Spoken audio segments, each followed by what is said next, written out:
Christianity and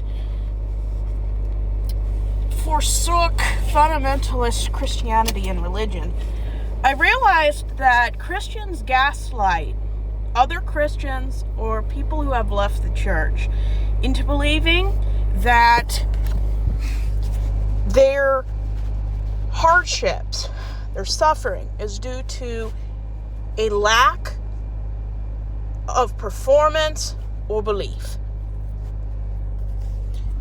Now, I'm not saying every church does this.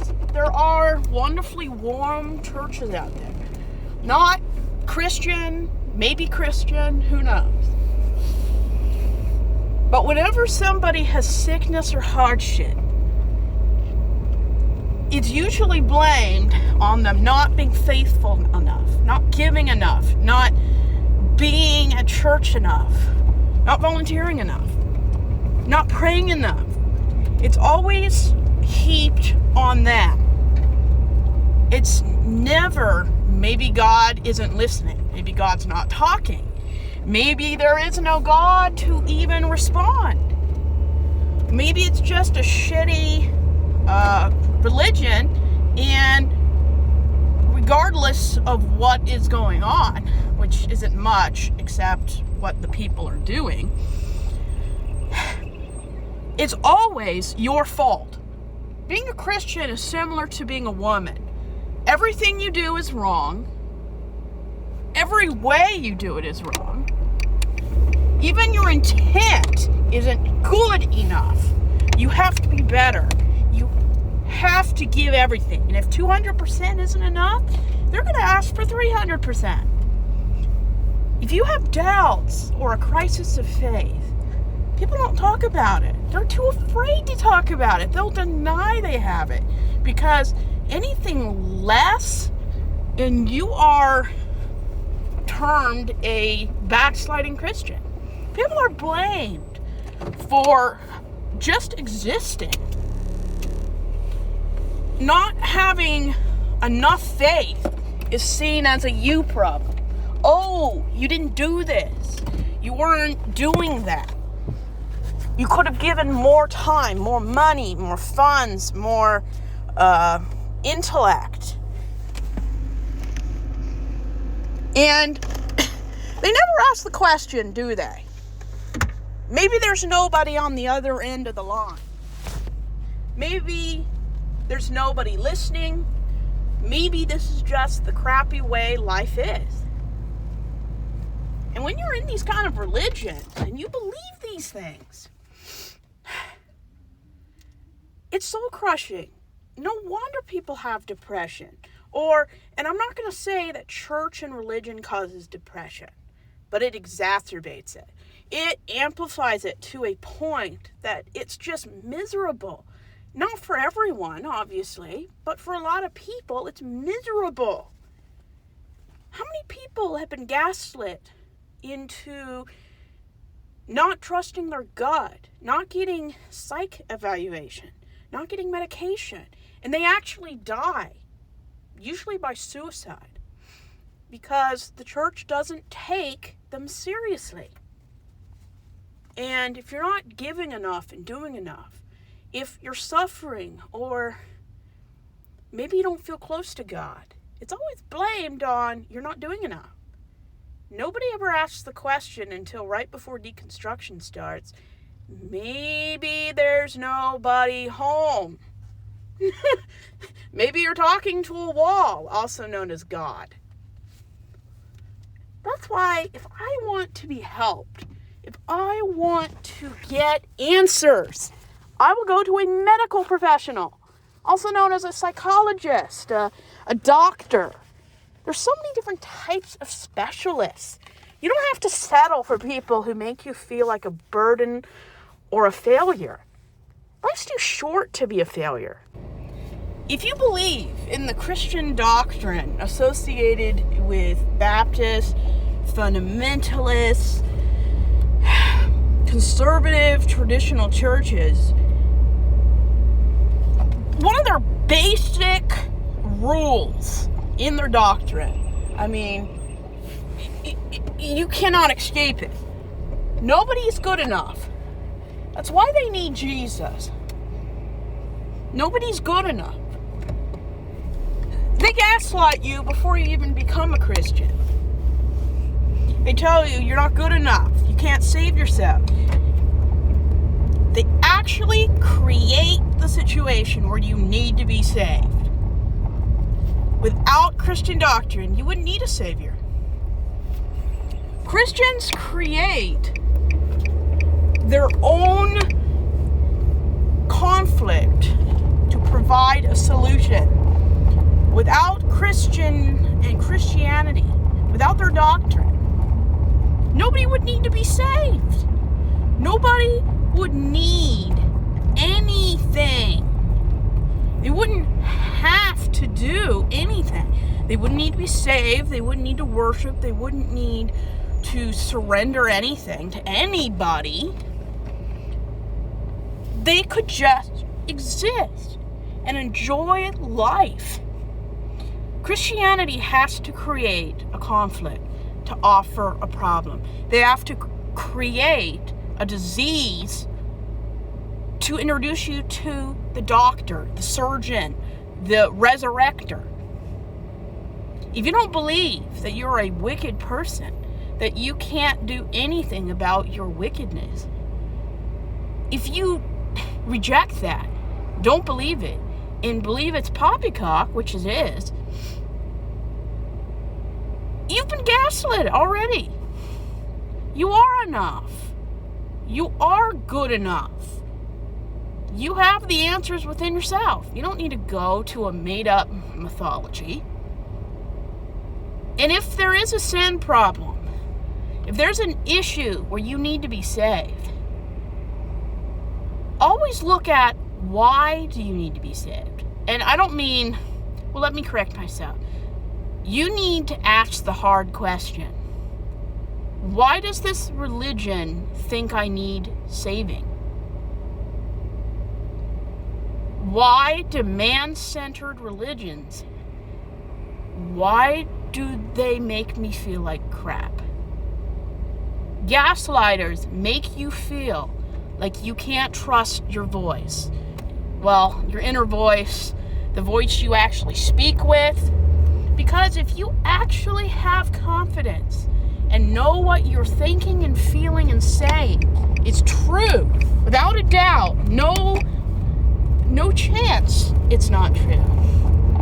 Gaslighters can't control you. They can drive you crazy, but they can't control you. Christianity creates a problem that they conveniently have the answer to. And when you are within Christianity, you automatically believe you need saving. You don't need to be saved. You need to stop thinking of yourself as a miserable, ugly, horrible person where you need to be saved. People need to look at themselves and embrace the best parts of themselves, not mourn over the worst parts of yourself. And I like Harry Potter. The difference between good and evil is what you focus on, what you pursue, how you see yourself. The most attractive people in the room are the individuals who see themselves as confident, intriguing, independent. Those are the people that are considered the best of the best. If your religion tells you you're a miserable, awful human being, then maybe you need to stop going to that source. You're going to a doctor who makes up their own rules to become a doctor, who is not qualified 9 out of 10 times to even counsel you because they don't have a degree. They create a disease that doesn't exist outside of religion and then sells you the cure out of an extremely high price. Some countries, you die if you don't accept it. You die if you leave it, and you lose your autonomy. The price to pay is almost unimaginable. People lose their families, their spouses, the people they love, the people they care about. My parents chose their religion and their white privilege, the comfort of their religion, over their own daughter, who they actually chose to conceive and give birth to. They chose silence over having a simple conversation. I came out as atheist in the end of October. Nobody outside of one sibling who I've never lived with and who really isn't part of the inner workings of my family, they were the only people that even asked if I was okay. If I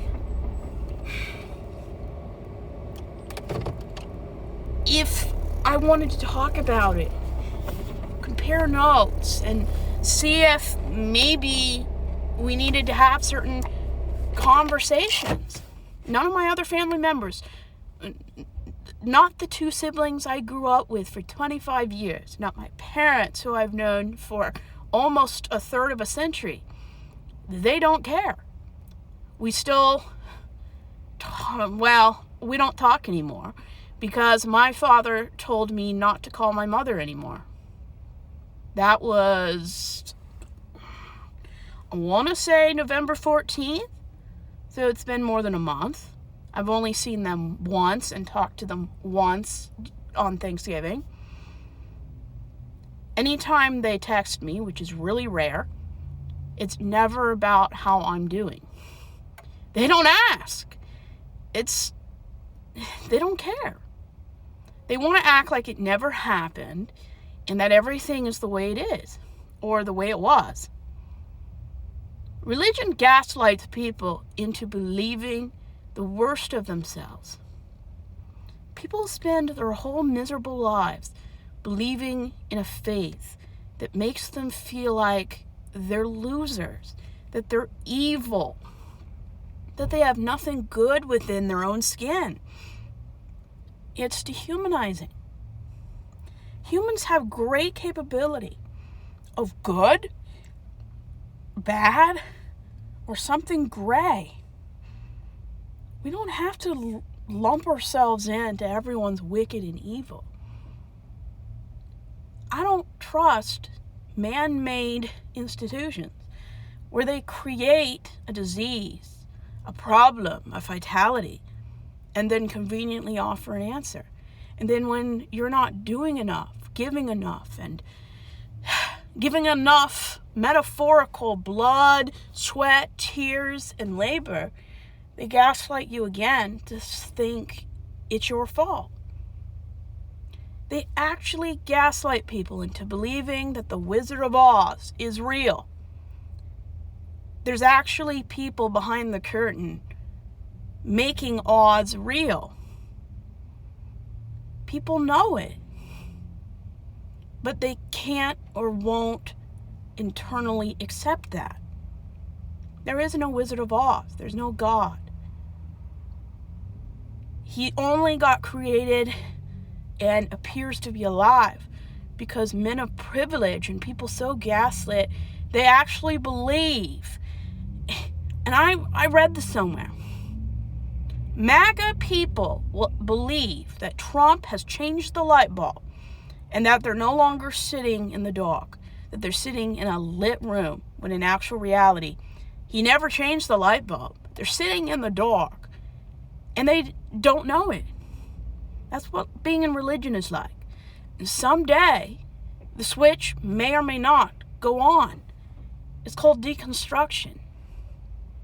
I don't want to be in an institution that blames everything on me because I'm a woman, or blames every inconsistency, problem, issue, or disease on a lack of faith, a lack of behavior. There's nobody there. But there's plenty of people online or in person that might care about you. I found that my family really doesn't. They don't care. And they have screwed up priorities. And it's sad that this is going to be the first Christmas as an atheist where I don't want to spend time with my family. No sane person would want to spend time with people who've ghosted, don't like who I become, ignore the most important parts of myself, and treat me like a disease. They claim they don't know what to say, but if I announced anything else but being an atheist, they would magically find the words of what to say. But because I'm an atheist, or if I was gay, I'm not, but if I said I was, they automatically say, oh, we don't know what to say. It's like the only two things I could say or ever have said, that they don't know how to respond, but yet they know how to respond in every other situation. They don't have a loss of words for any other situation. Narcissism is rampant in religion because it offers people an opportunity to escape accountability by gaslighting people. And if people really realize that they're not getting anything from it, they would walk away. Or they would stay because they've lived in it so long. It's as though they're in a prison and they don't want to leave. It's too comfortable. I'm just sick and tired of the whole, I'm the problem. I'm not the problem. I don't need to go anywhere else for answers. That doesn't mean I don't go to other people for education. But I have all the answers within myself. I just have to find out what they are. And that's the joy of living. But nothing that happens to me is my fault. It might be preventable. It might not be preventable. But I'm tired of being blamed for everything. I don't need a savior. And I'm not dead. I'm not spiritually decayed. I'm just a flawed human being. And there's nothing more beautiful than a flawed person who wants to be a better person. Life is an adventure. And if you're not driving the reality of your life, someone else will drive it for you. And it might be into a wall or into a pew. But I want to be the captain of my own ship, the driver of my own car. I want to be responsible for my life. And when religious and secular people try to gaslight me and say that life isn't about me, no, life is about me. I prioritize myself and make sure my needs are met because nobody else will. They'll actually gaslight me into believing that I'm selfish because I have standards, needs, goals, and boundaries. Always have priorities and make sure they're justifiable, good, and productive. I'm just better off without religion. And perhaps someday you might realize you are too. Or if you don't, then that's your life. And living your life is what autonomy is all about.